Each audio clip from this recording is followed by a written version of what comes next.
Hi, and welcome to Global Professionals in Portugal. Today, my guest is Tracy Rolling, and she is here to share her professional journey that has led her to many countries, including Portugal. Thank you so much for being on the show, Tracy. Thanks for having me. So, Tracy, tell me a little bit about your journey. You lived in a lot of different countries and ended up here in Portugal. I'm from the US originally, from Iowa. I left Iowa when I was 18. Went to university in Boston for a couple of years. Then I went to France as a jeune fille au pair, or a nanny, and ended up going to university in France. So I ended up staying there. That's a funny story. I was working as a nanny and I was looking for a cheaper American university to transfer to while I learned French that year. And the people I was a nanny for said, "Well, why don't you just go to university in France? It's free."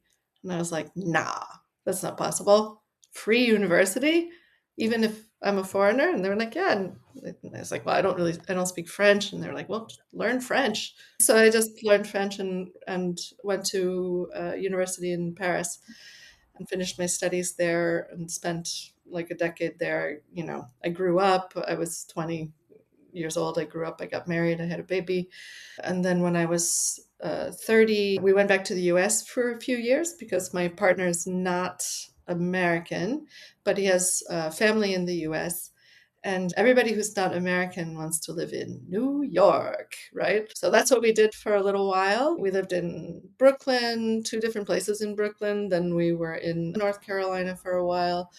Then we were in Boston. I then started my tech career with a friend's startup that was based in Portland, Oregon. So I was a little bit back and forth between Boston and Portland for a while. And then when our daughter was 7, we moved to Berlin and we were there for 15 years. She still lives there. And then I was just waiting for her to graduate from high school so that we could move to Portugal around 20. I was working then and I was at Nokia in Berlin, and they were preparing the part of the company that I worked in for acquisition. There's a kind of a consortium that bought the part of the company that I was working in.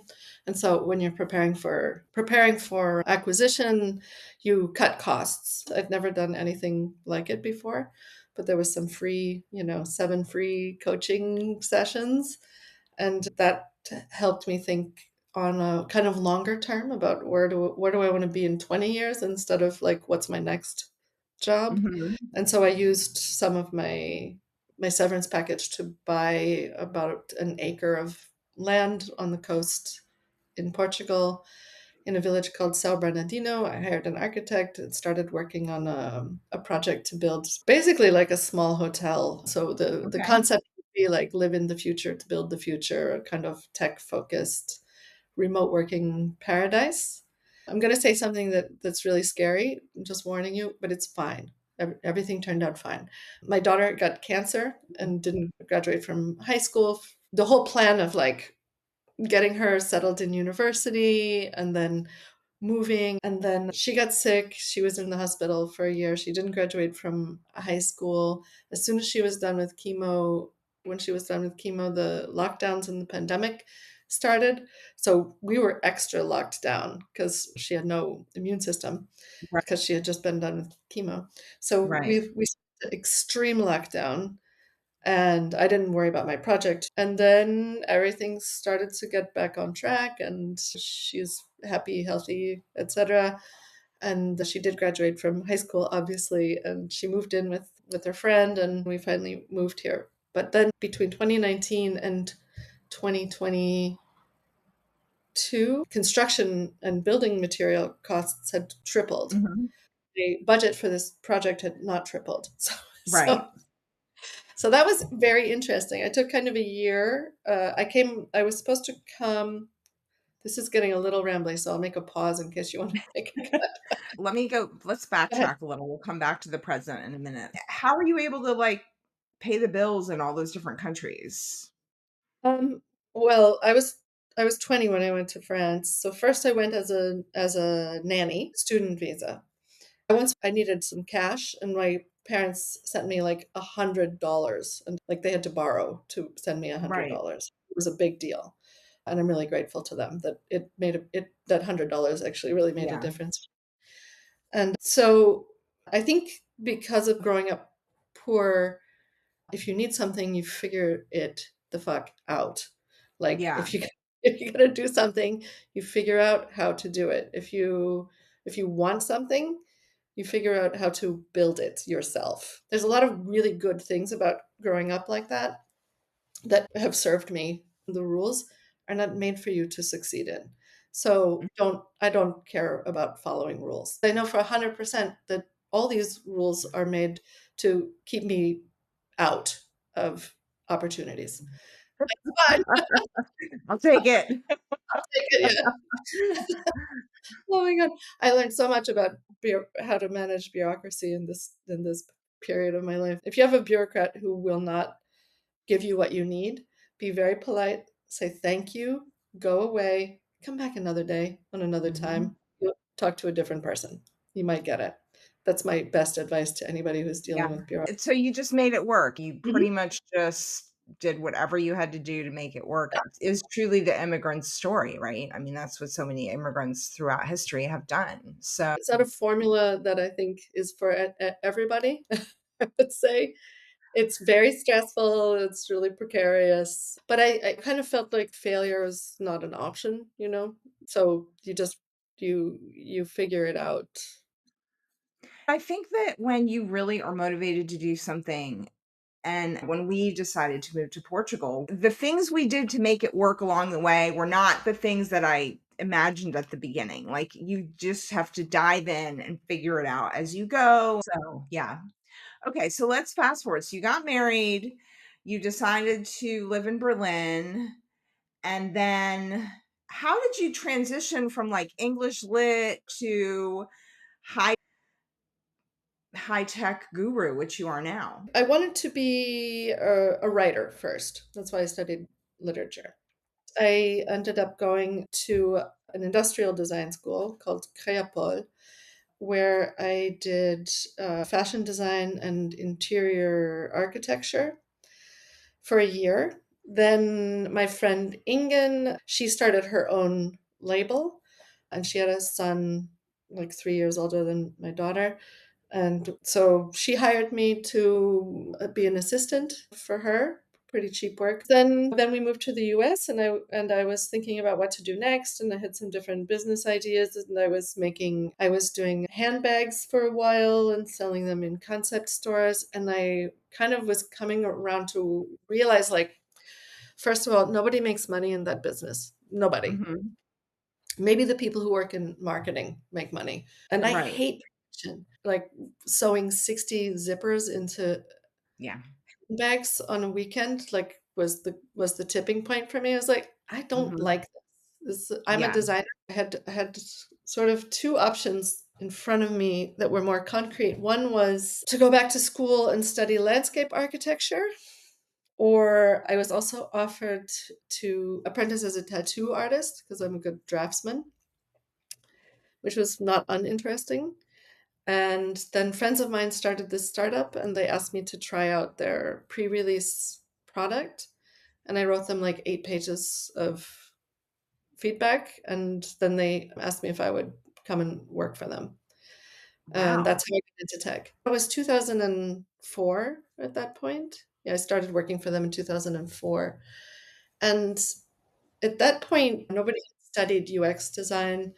They were like, "You're a designer, come and design." One of the co-founders wanted me more in a marketing role, and one of them wanted me more in a product and design role. And of course, in 10-person startup, you can do whatever you want. I probably worked like 16 hours a day for 3 years. Not great for my family, but pretty good for kickstarting a new career. And I loved Okay. it. I guess it's being in the right place at the right time, saying yes to things. I was saying when I'm mentoring also, I always repeat this over and over. I've never had a job worth having that I was qualified for when I started it. I love that. I love that. When I'm hiring, that's one of my go-to questions is, what are experiences from your past that you think are going to serve you? you know, what's transferable that's not obvious. Because if people have that kind of mindset where they're looking at something and saying, "Okay, I've never done that before, but I have done this adjacent thing." What I'm always looking for is evidence that the person is curious and learning and wants to grow constantly. So, okay, so now you're in Portugal and you're working here in a startup, right? You started a new position here relatively recently. It's a very small startup, and we have a few desks at a co-working in Lisbon. We have, I say, two centers of gravity, one in Lisbon and one here in the West. The core seven persons, we are all in Portugal except the CEO and the chief science officer. I go to Lisbon right now. I'm going pretty often because I just hired a designer and I'm onboarding. One of the things I love our proximity to Lisbon. What role does networking play in your ongoing career development, and how do you do that here in Portugal? If you're coming to Portugal and you need a job, you have to network. Everything goes through relationships here. I can't imagine trying to function in this country as an introvert. Like, it Mhm. is a culture that really favors the extrovert. And it matters so much here, your relationships and the networking. I got this job through networking. I started my networking in Portugal in 2016. The first thing I did was start to ask everyone I know, who do you know in Portugal?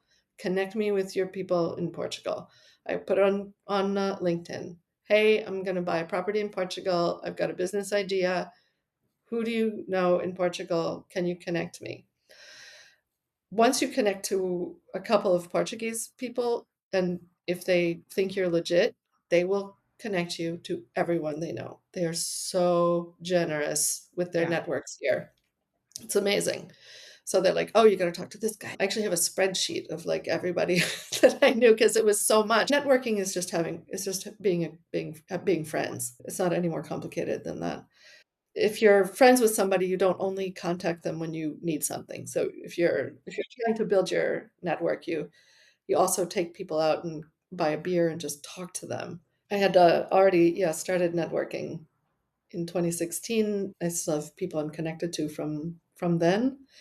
I took time to rethink the business project and the real estate development project and write a new design brief, get in touch with the architect, have some conversations, and now we have a new project that we probably one third the size of project of a Okay. smaller project. But that's great. I'm very happy with everything and how it went, and I learned Yeah. a lot. You took some time and you reassessed, and now you have a new position that you're happy with. Yeah. What are some of the things you love about living in Portugal that you've just found have been very resonant for you? Well, I love to be a foreigner.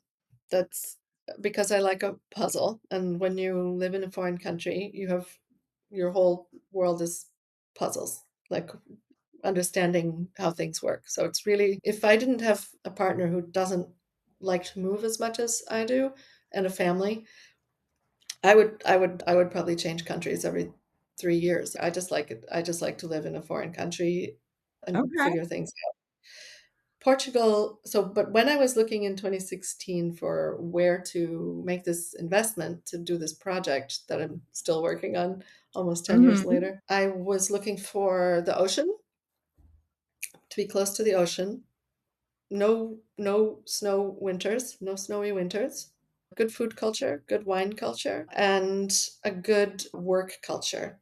I also visited Greece, but I was there during the incredibly disastrous economic crisis there. I saw a lot of like half built, empty construction sites, which, like, that's Yeah. somebody's money going in a hole in the ground that you can't recover.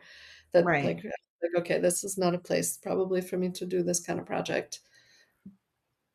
And I also thought about Bali, which probably would have been interesting, except I don't have any network in Asia. So I started Okay. to look.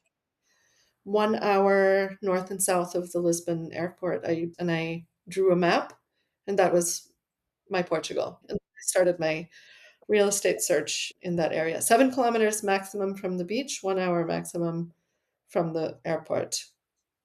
Sao Bernardino, 45 minutes from Lisbon. I see the ocean from the property.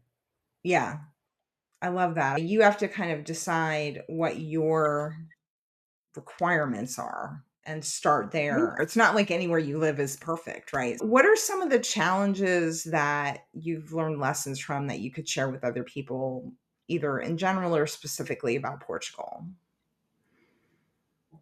Well, I think if you are if you're not from the EU, it is very helpful if you don't have expectations about and timelines about your bureaucratic situation.